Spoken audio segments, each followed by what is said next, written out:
picked up this dresser off of Facebook Marketplace. My intent was to create a ceruse oak look for this dresser. Follow me and let's see how this worked out for me.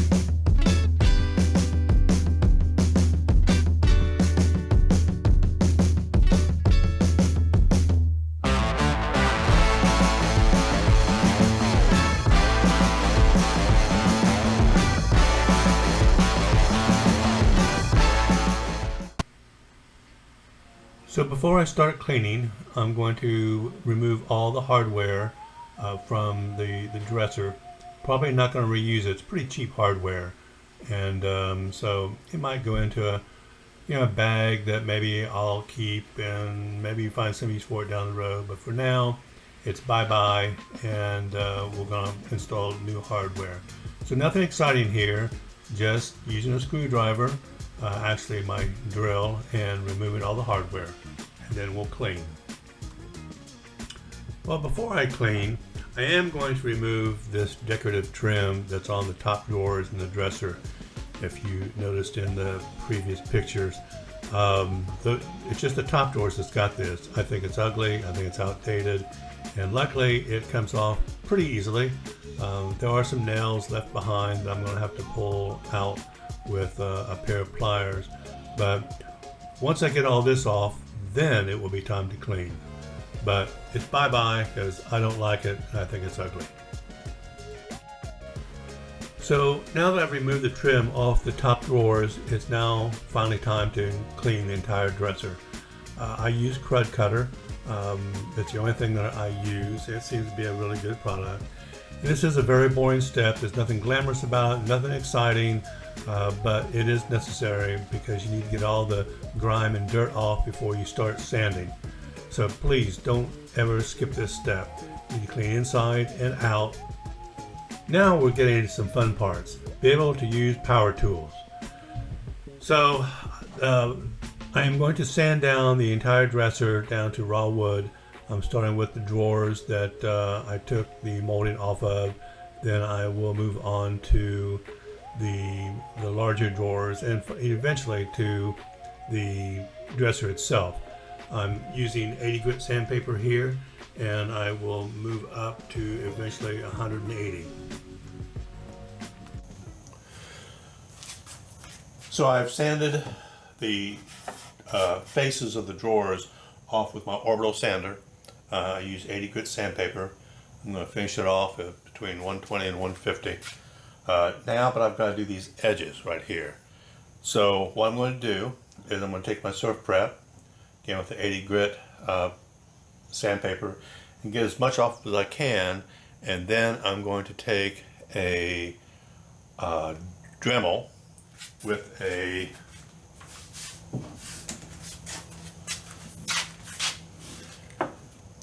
sanding bit, I guess a bit, I don't know what you call them, on the end of it, and I'm going to run it at low speed to get most of the, kind of the top part where the sander can't get it.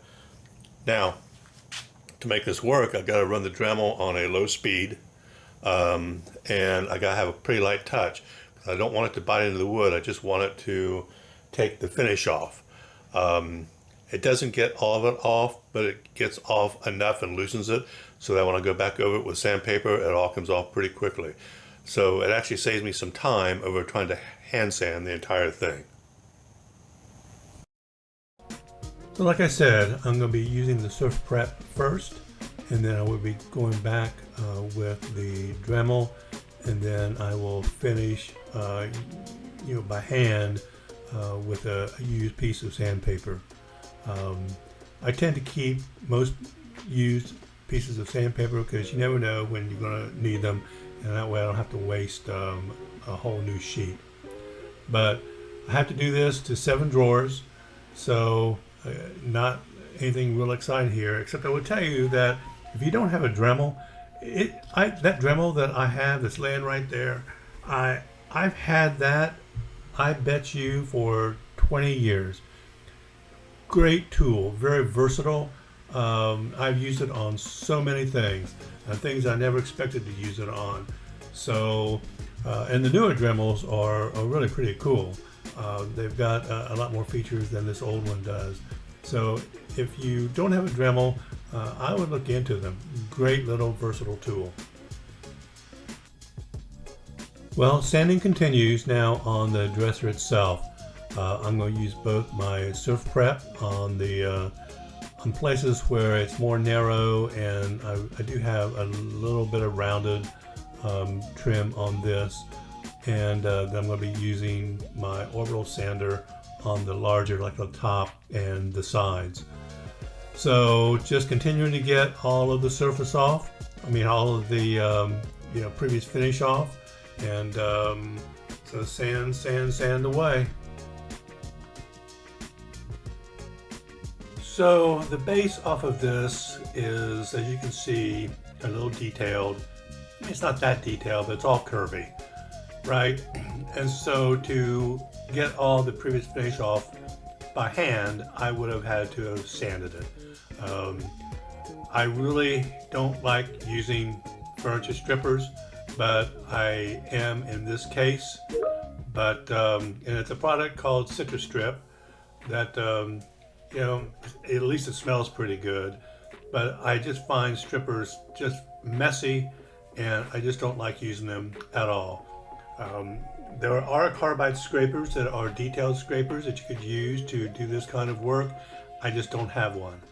But I haven't used a furniture stripper in a while, and after using it again, I think I'm going to invest in a detailed carbide scraper, because I just, like I said, I don't like using it. It's messy, and then once it sits on here, I got to scrape it all off and wipe it all off and clean it, and it just, can you tell I don't like using strippers?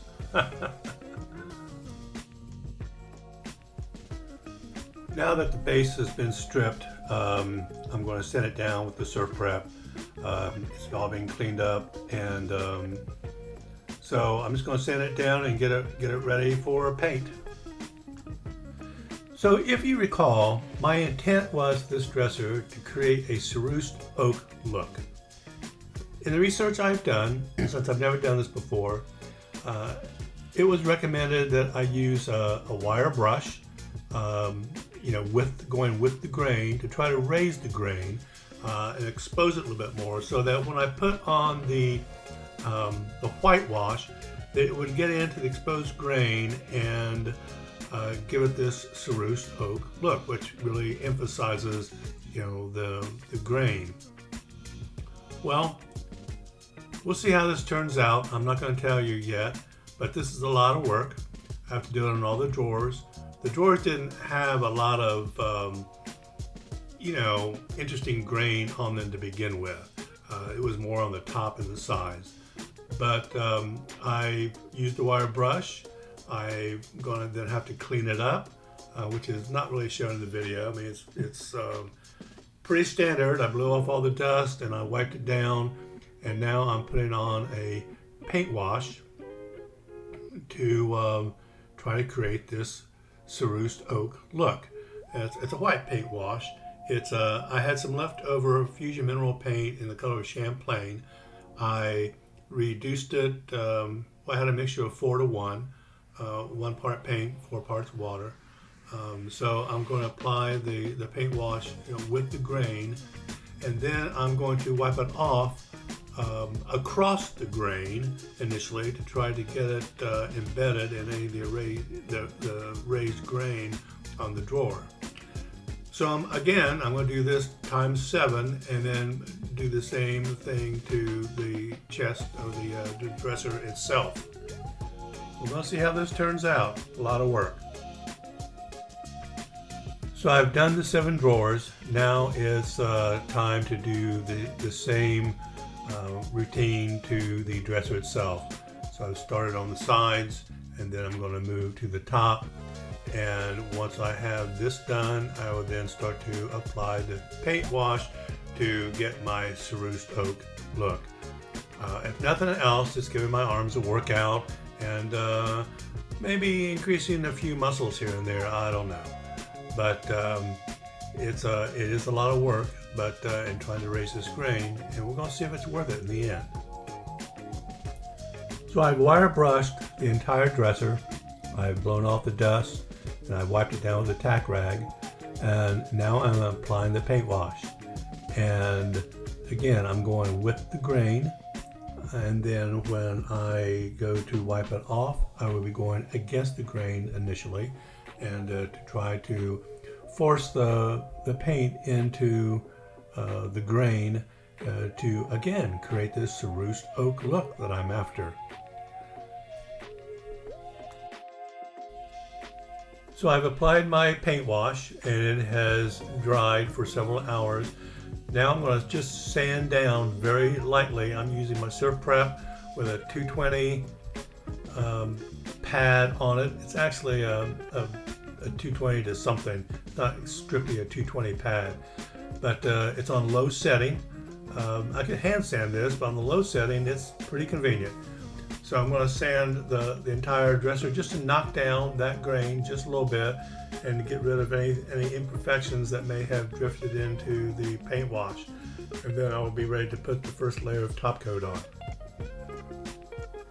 Well, I'm finally in the home stretch applying top coat.